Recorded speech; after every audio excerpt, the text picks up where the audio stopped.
Court पहुंचते ही मैंने सालग्राम से मुलाकात की ख्वाहिश जाहिर की। हम करीबन शाम के वक्त पहुंचे थे। रास्ते में बलवाड़ा पर भी उतर गए। गार्ड रूम में मैंने खसूसी बंदोबस्त और इंतजामात खास तौर पर नोट किए थे। हवाई अड्डे से जासूस के फरार के बाद वो लोग खासे चौकन्ने हो गए थे। उसका अंदाजा मुझे इस तरह हुआ कि खिलाफे मामूल गार्ड रूम पर सिक्योरिटी वालों ने प्रकाश के और मेरे अलग अलग कवायद लिखे थे। सालग्राम को भी वहीं बुला लिया गया। आते ही वो मुझसे बगलगीर हो गया और हम दोनों को साथ लिए उस जगह आ गया जहां वो ड्यूटी दे रहा था। मेरी बेताब नजरें इस अस्थान में चारों अतराफ का जायजा लेती रही। एक एक अहम चीज मेरे ज़हन में नक्श होती जा रही थी, लेकिन अब तक मैं उस मखसूस जगह तक रसाई हासिल न कर पाया था जहां जाए बगैर चारा न था। मैंने प्रकाश और सालग्राम के साथ घूम फिर कर हालात का बनज़र गैर जायजा लिया। हमने चाय भी एयर मीनू के लिए मखसूस कैंटीन से ही पी थी। कैंटीन में मौजूद कारपोरलर्स की बहमी गुफ्तगू और हवाई अड्डे से मुतल्लिक बहस ने मेरी मालूमात में खासा इजाफा किया। बज़ाहिर तो मैं हंस कर सालग्राम और प्रकाश से गुफ्तगू कर रहा था, लेकिन मेरा ज़हन और मेरे कान पूरी यकसोई के साथ वहाँ मौजूद एयरमैनों की गुफ्तगू पर लगे हुए थे। यहाँ वो लोग भी मौजूद थे जो मुख्तलिफ हवाई अड्डों से यहाँ डेपुटेशन पर आए थे, और वो अपने अपने सबका अड्डों पर किए गए पाकिस्तानी कमांडोज और जासूसों से बचने के लिए हिफाजती इंतजामात बयान कर रहे थे। और हर कोई इस बात का दावादार था कि वहाँ चिड़िया पर नहीं मार सकती।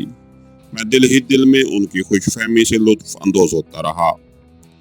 शाम को सालग्राम की हवाई अड्डे की कैंटीन से खरीद करदा 4 अदद रिम की बोतलें अपनी बगल में दबाए हम तीनों इकट्ठे ही वापस आए थे।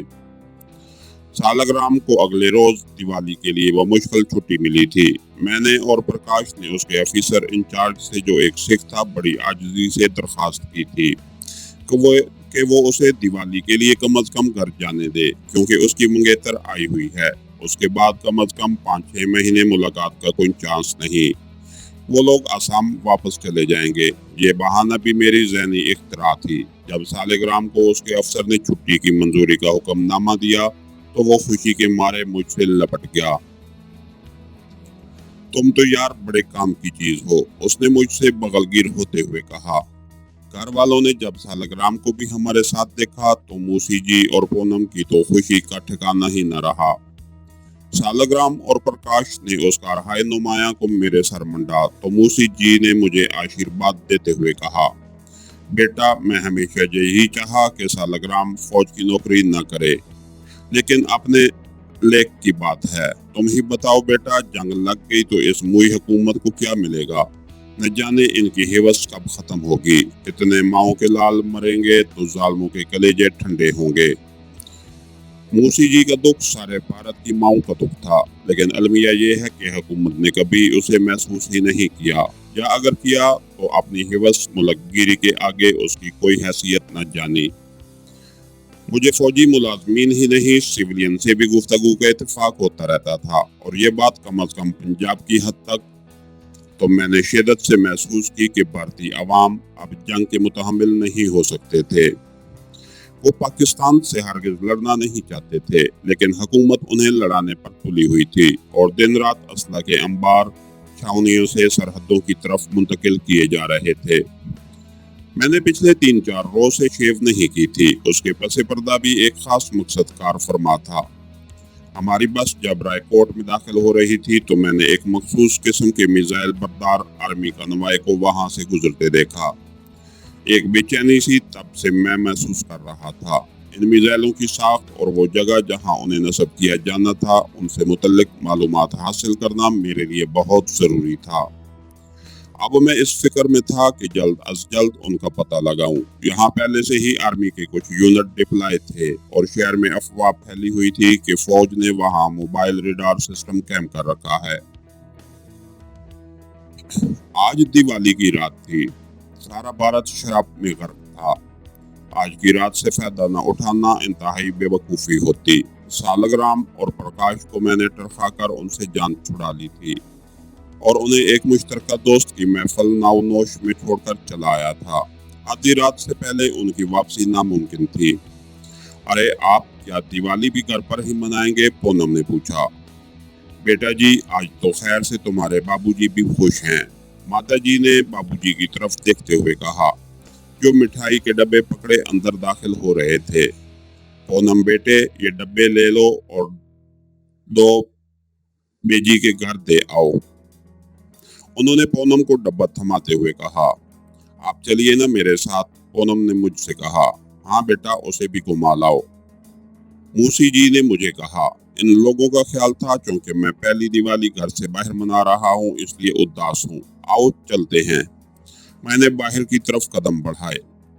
थोड़ी देर बाद बाबूजी की खटारा सी मोटरसाइकिल, जिसे अब हमने खासी बेहतर शक्ल दे रखी थी, मुझे और पूनम को उड़ाए लिए जा रही थी। वो बेजी का घर इत्तेफाक से उसी सड़क के नजदीक वाली आबादी में था। पूनम तो अंदर चली गई, मैं उसके बज़िद होने के बावजूद न गया। जल्दी आना, मैंने जाते जाते कहा। क्यों? उसने एक अदाए दिलरुबाना से मुड़ते हुए पूछा। तुम्हें भगा कर ले जाना है? फिर तो अभी आई कहकर वो चली गई। यूं यूं शाम गहरी होती जा रही थी। दिवाली की तकरीब अपने अरूज पर पहुंच रही थी। 5-6 मिनट तक मैं बच्चों की आतिशबाजी से लुत्फ अंदोज होता रहा। फिर पूनम आ गई। चलिए श्रीमान जी, हम भी देखें आपके तेवर, उसने पिछली सीट पर बैठते हुए कहा। इस मर्तबा किसी गलतफहमी के शिकार न रहना, मैंने मोटरसाइकिल स्टार्ट करते हुए कहा। बातें करना तो कोई आपसे सीखे, उसने मेरी पीठ पर हल्की सी धूल जमाते हुए कहा। और मौजू बदलना तुमसे, मैंने गर्दन मोड़ते हुए कहा। अपने फिक्रे का खुशगवार रद्द अमल मैं उसके चेहरे पर देख तो न सका, लेकिन मेरे कंधे पर रखे उसके खूबसूरत हाथों की लर्जिश से महसूस जरूर किया। कहाँ के इरादे हैं महाराज? उसने मुझे एक वीरान सड़क पर मोड़ काटते देखकर पूछा। अगवा होने वाले शोर नहीं मचाया करते, मैंने दूर से नजर आते आर्मी के बड़े बड़े व्हीकल्स पर नजरें जमाते हुए कहा। वाह जी, ये खूब धौंस है, यानी गर्दन भी कटवाइए और मरहबा भी कहिए। मोटरसाइकिल मैंने रोक दी। सामने एक खूबसूरत सी पहाड़ी नजर आ रही थी, जो यकीनन सरगाह ही थी, लेकिन ये अजीब बात कि वहाँ कोई नजर न आता था। शायद आर्मी के यहाँ डिप्लॉय होने के बाद यहाँ लोगों की आमदोरफ्त ममनू हो चुकी थी। सर्दी अपने जोबन दिखा रही थी। पूनम ने कंधे पर रखी शाल को मजबूती के साथ अपने जिस्म पर लपेट लिया था। हम दोनों हाथों में हाथ डाले उसी तरफ चल दिए जहां तफरीगा के नजदीक मुझे आर्मी के व्हीकल नजर आ रहे थे। गालबन वो लोग भी दिवाली की वजह से शुगल में नोशी में मसरूफ थे।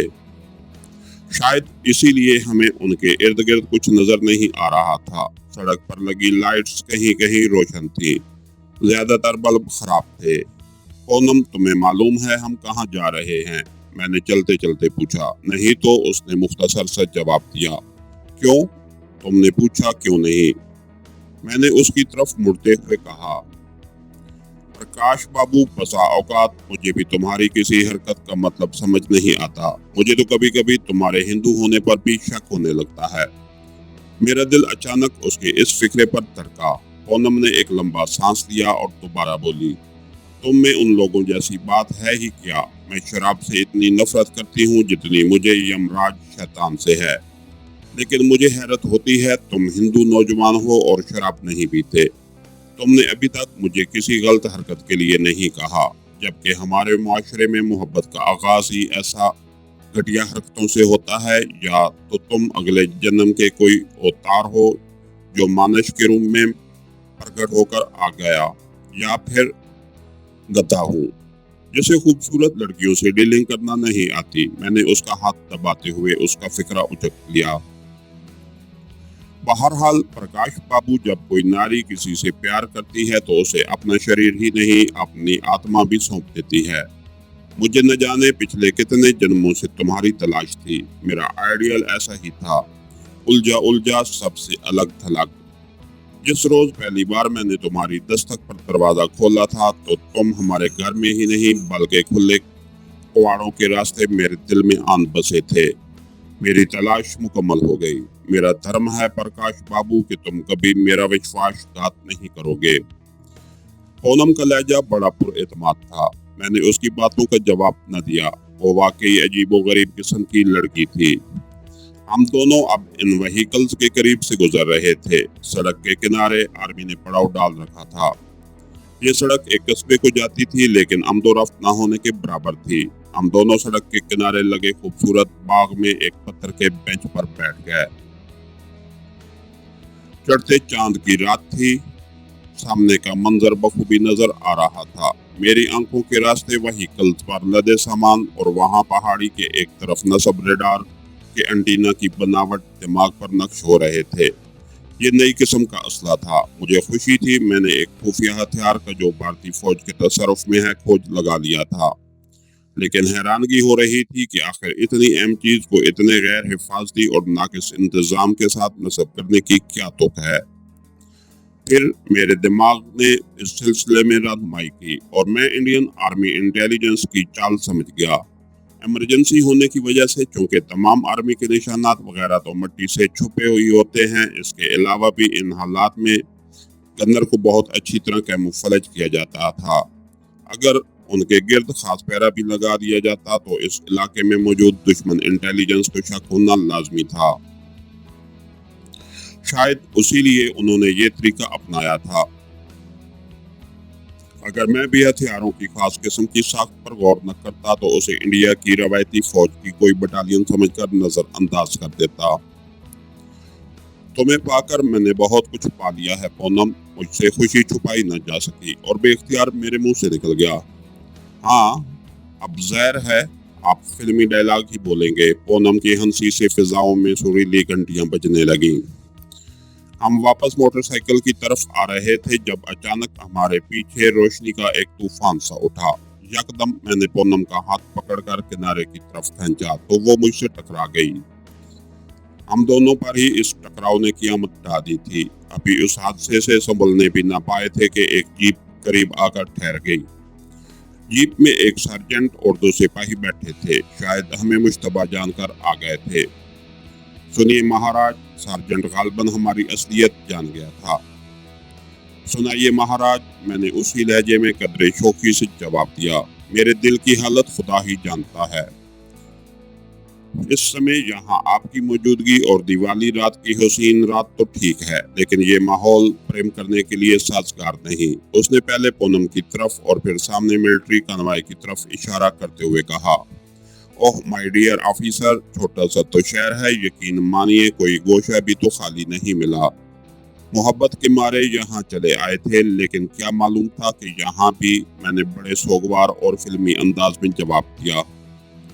इस मदाखलत के लिए क्षमा कीजिए, मेरा टेंट हाजिर है। वो भी कोई मोहब्बत का मारा दिखाई दे रहा था। धन्यवाद आपका महाराज, अब तो चलना ही चाहिए, मैंने घड़ी की तरफ देखते हुए कहा। दिवाली मुबारक कहते हुए उसने जीप दोबारा स्टार्ट कर दी। दिवाली मुबारक हम दोनों ने भी एक साथ ही कहा। इसके साथ ही हमारी आज की एपिसोड का इख्तिताम हुआ। कहानीगर चैनल को सब्सक्राइब कीजिए और बेल आइकन को प्रेस कर दीजिए ताकि हर आने वाली नई वीडियो आप तक बर वक्त पहुंच सके। शुक्रिया।